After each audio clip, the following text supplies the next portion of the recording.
यो देशमा सुशासन कायम गर्ने, भ्रष्टहरूलाई लखेट्ने, विधिको शासन कायम गर्ने र यो देशलाई विकासको योजना बनाएर विकसित गराउने सबैको चाहना एउटै हो नि। बोलेको कुरा कसैले पूरा गर्दैन भने त्यसको घर उठीवास हुने गरी राज्यले जफत गर्ने कागजमा हस्ताक्षर गर्न हामी तयार छौँ। राष्ट्रपाललाई त तपाईँले विजयी गराउनु भएको हो। यी दलहरूबाट भ्रष्टाचार बाहेक केही पनि भएन भन्ने कुरा मैले भनिरहनै पर्दैन।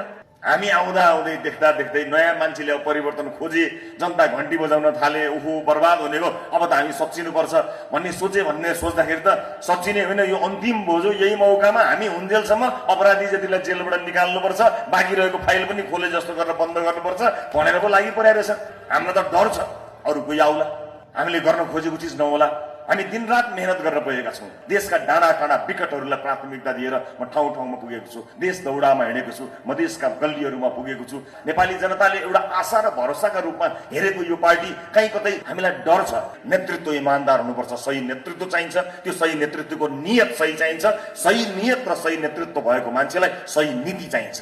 त्यो नीति, नेतृत्व र नियत बोकेर हामी अब यो देशमा परिवर्तन गरेरै छाड्छौँ, त्यो पनि जनताले देख्ने गरी, महसुस गर्ने गरी भनेर आएका छौँ। हामी ढुक्क छौँ, हामीलाई कुनै परवाह छैन।